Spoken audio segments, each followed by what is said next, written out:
ನಮ್ಮ ಇಂಡಸ್ಟ್ರಿಯ ಲೆಜೆಂಡ್ ಆಗಿರ್ತಕ್ಕಂಥ ಮಿಸ್ಟರ್ ಸೋನು ಶರ್ಮಾ ಅವರು ಆಲ್ರೆಡಿ ನಮ್ಮ ಜೊತೆಗಿದ್ದಾರೆ. ಸೊ ಅವ್ರನ್ನ ಜೋರಾದ ಚಪ್ಪಾಳೆ ಮೂಲಕ ವೆಲ್ಕಮ್ ಮಾಡೋಣ.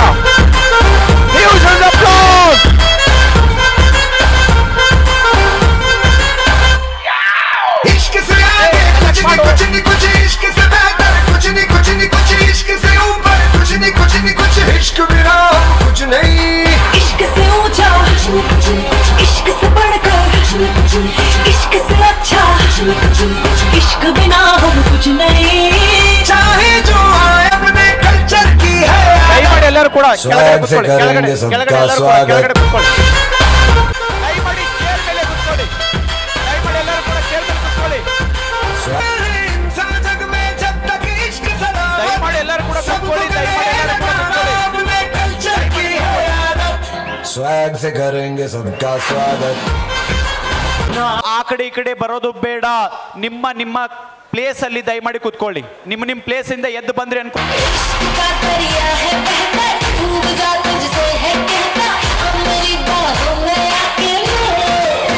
शराबी दिल में जिसकी रम ना हो, लुट गया समझो शराबी, आस जिसकी हम ना हो. ओ साकी साकी, ओ साकी साकी, आवाज़ है न जाए कोई ख्वाहिश बाकी. ओ साकी साकी, ओ साकी साकी. भैया सारी बातें ठीक है, दारू वाले गाने क्यों लगा रहे हैं? फिर ऐसे में मौसम भी है, मन भी कर जाएगा. और वेस्टिन ने अभी तक वो 30 ml का कोई प्रोडक्ट बनाया नहीं है. मैं यहां से जाके मैनेजमेंट को बोलूंगा एक होना चाहिए ना 30 ml प्रोडक्ट. कह रहे यस. क्या करना, यहां लगा दो.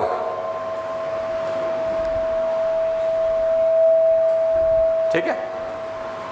अच्छा भैया अब आप लोग बैठ जाओ यार दोस्त. हेलो. चलिए, ऑलरेडी आप लोग बहुत देर से आए हुए हैं.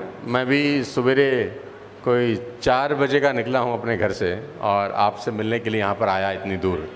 पहली बार आप लोगों से भेंट हो रहा है. बहुत बहुत धन्यवाद. आप लोग इतनी दूर दूर से आए मुझे सुनने के लिए. और वेस्टेज में मैं 5 साल से हूँ. डायरेक्ट सेलिंग में करीब 23 साल मुझे हो गए हैं. और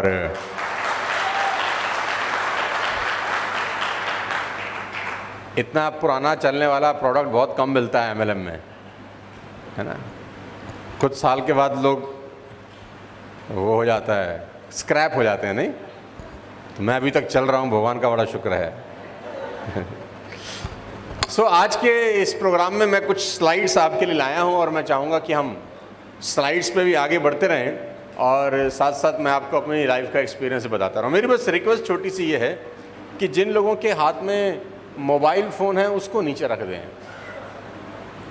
मैं उसका कारण बताता हूँ. मेरे को अभी कोई 101 फीवर है, मैं बावजूद उसके आपसे बात करूँगा, लेकिन अगर मेरा ध्यान आपके फ़ोन में लगा रहेगा तो मुझे बात करने में तकलीफ़ होगी थोड़ी सी. 5 फरवरी 2001 को मैं इस बिज़नेस में आया, आज से कोई 23 साल पहले. स्कूल में और कॉलेज में मैं हिंदी में बात करूंगा, ठीक है.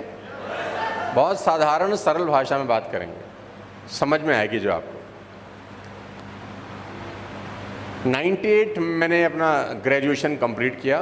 स्कूल में और कॉलेज में मैं एक आउटस्टैंडिंग स्टूडेंट होता था. आउटस्टैंडिंग समझते हैं? आउटस्टैंडिंग, जो बाहर ही खड़ा रहता था. आउटस्टैंडिंग. टीचर हमको क्लास से बाहर ही रखती थी क्योंकि हमारे में पढ़ाई लिखाई के कोई गुण नहीं थे. 9th में फेल हुए थे, 11th में भी फेल हुए और फर्स्ट ईयर में भी लुढ़क गए. तो 3 बार हमारे नाम भारत रत्न है. तो बड़ी मुश्किल से हमारा ग्रेजुएशन हुआ. घर गया, जब डिग्री दिया अपने पिताजी को, तो पिताजी से कहा फाइनली आपका लड़का. तो पिताजी को डिग्री हैंडओवर किया. 98 की बात कर रहा हूँ. तो बोला हम आपको डिग्री हैंडओवर कर रहे हैं एज अ गिफ्ट, आप भी हमको कुछ तोहफा दीजिए. तो मुझे अभी भी याद है, कोई 25-26 साल हो गए. मेरे पिताजी कमरे में गए, बाहर आए, उनके हाथ में कुछ कागज़ थे, पेपर थे, फाइल थी एक. तो फाइल उन्होंने मेरे हाथ में थमा दी. तो मैंने बोला पापा ये क्या है? बोला हम पे 3 लाख का कर्ज है जो तुझे उतारना है, हमारी तरफ से तुझको ये तोहफा है, दुनिया में तुम्हारा स्वागत है। तो आज से कोई 26 साल 25 साल पहले मैंने अपना करियर शुरू किया 3 लाख के कर्ज के साथ। आप में से अगर कुछ लोगों पे अभी कर्ज है तो आपको मैं बहुत अच्छे से समझता हूं, क्योंकि मैंने वो दिन आज से 26 साल पहले देखे हैं। क्या आप में कोई ऐसा है जिसके ऊपर अभी कर्ज है? तो आप खुशकिस्मत हो, आप में पूरी पॉसिबिलिटीज हैं सोनू शर्मा बनने की और यहाँ आने की, है ना? तो वैसा कर्ज होना कोई अच्छी बात तो है नहीं, लेकिन अगर है तो मायूस होने की ज़रूरत नहीं है। तो अपना करियर स्टार्ट किया हमने 99 में। 2001 में डायरेक्ट सेलिंग में आ गए और पहले 5-6 साल बहुत मेहनत किए, 7-8 साल बहुत मेहनत किए और डायरेक्ट सेलिंग का कारवां करते करते करते मुझे यहाँ तक आपके बीच में ले आया। थोड़ा समय मेरे पास आज कम है आपसे बात करने के लिए, तो कुछ मोटा मोटा अपने 22-23 साल के एक्सपीरियंस से आपको कुछ बताऊंगा। सुनना चाहेंगे आप लोग? मैं कोई ट्रेनिंग देने नहीं आया, पहली बात तो मैं आपको ये बता दूं, मैं कुछ ज़्यादा अच्छा बोलता भी नहीं हूँ, ठीक ठाक से बोल लेता हूँ। तो अगर मेरी बात नहीं भी समझ में आए तो बाहर जाके यही कहना है कि मज़ा आया, आज क्या बात थी। जो समझ में आ जाए वो तो आपको लगेगा कि हाँ भाई बहुत बढ़िया बात बोली। जो ना समझ में आए तो ये मान लेना कि कुछ गजब बात हुई, हमें ही समझ में नहीं आ रही। बंदे ने तो कुछ कहा अच्छा ही होगा, हमारे पल्ले नहीं पड़ रहा। वाह! तो बाहर जाके आपको मेरी तारीफ करनी है, पहला शर्त यही है। चलेगा? कितने बढ़िया लोग हो यार, पहले क्यों नहीं आया मैं आपसे मिलने? तो आप सबका स्वागत।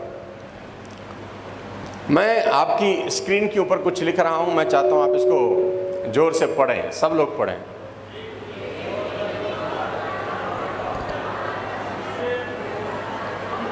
हाँ, मैं आपके लिए थोड़ा सा आसान बना देता हूँ इस कहानी को। कहानी कुछ ऐसी है कि 1903 आज से करीब करीब 121 साल पहले अभी पेरिस ओलंपिक ख़त्म हुए हैं। देखते हैं आप लोग? शौकीन हैं खाली देखने के या खेलने के भी? देखने के शौकीन ज़्यादा होते हैं लोग, नहीं? खाली टाइम होता है ना, क्या करें फिर।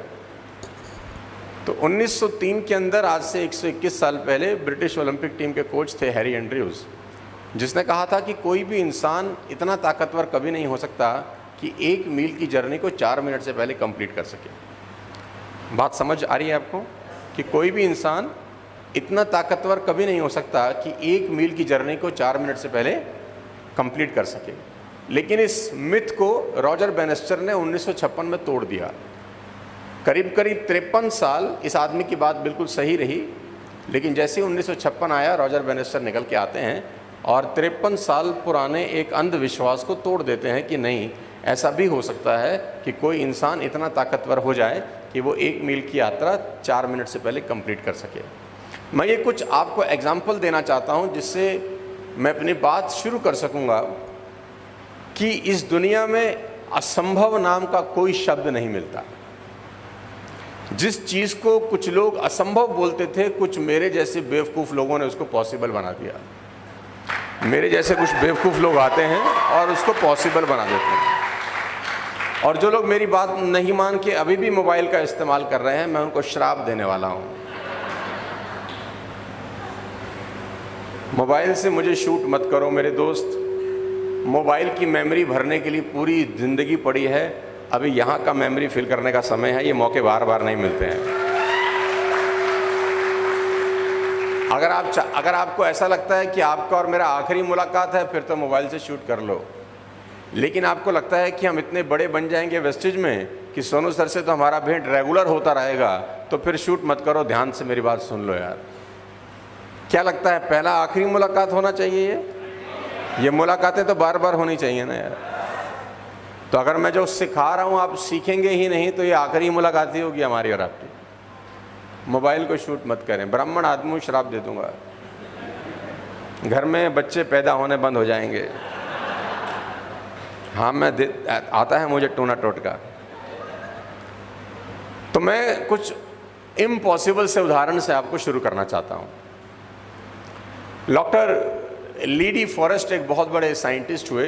उन्होंने बहुत समय पहले एक स्टेटमेंट दिया कि इंसान कभी भी चंद्रमा पर नहीं पहुंचेगा, पृथ्वी विज्ञान की अधिकतम सीमा है।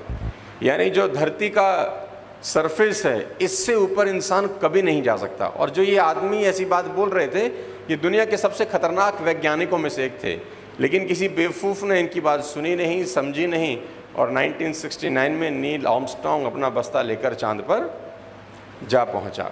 मैं कुछ इम्पॉसिबल से चीज़ें आपको पहले दिखाना चाहता हूं, ताकि आपको ये एहसास हो सके कि इस दुनिया में इम्पॉसिबल नाम का कोई शब्द एग्जिस्ट नहीं करता। लॉर्ड केल्विन बोलते थे कि सिर्फ पक्षी ही उड़ान भर सकते हैं, सिर्फ पक्षियों को भगवान ने ताकत दी है उड़ने की।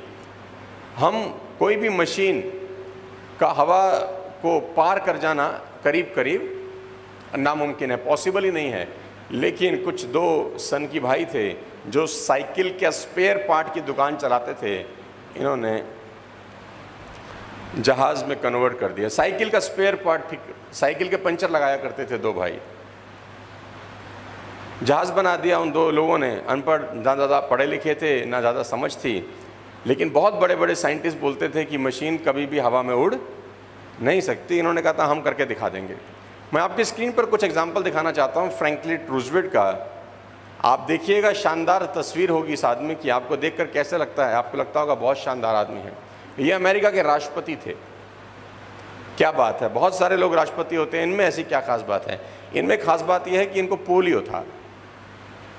तो जो व्यक्ति टांग पे ठीक से नहीं चल सकता, वो एक दिन अमेरिका जैसी कंट्री का राष्ट्रपति बन जाता है। जबकि लोग कहते थे कि तेरे को तो ठीक से चलना भी नहीं आता। इसने खुद तो चलाई नहीं करी, इसकी दुनिया के सबसे बड़े खतरनाक शक्तिशाली देश पर राज किया बहुत साल तक। ये सारे एग्जाम्पल दिखाने के पीछे मोटिव एक ही है मेरे दोस्त, कि इस दुनिया में असंभव नाम की कोई चीज़ पाई नहीं जाती है। माई डॉक्टर टोल्ड मी कि तुम कभी चल नहीं सकोगी। इस लड़की को पोलियो था, इसके दोनों के दोनों पैर में चलने में तकलीफ थी, ये एक कदम भी आगे नहीं बढ़ा पाती थी। डॉक्टर बोलते थे कि तू कभी ज़िंदगी में चल नहीं पाएगी। लेकिन इसकी माँ ने कहा तू डॉक्टर की बात मत सुना कर, डॉक्टर लोग तो ऐसा ही बोलते रहते हैं। तो इसने अपने डॉक्टर की नहीं, अपनी माँ की बात सुनी, और एक दिन ये लड़की ओलंपिक में 3 गोल्ड मेडल जीत के आ गई।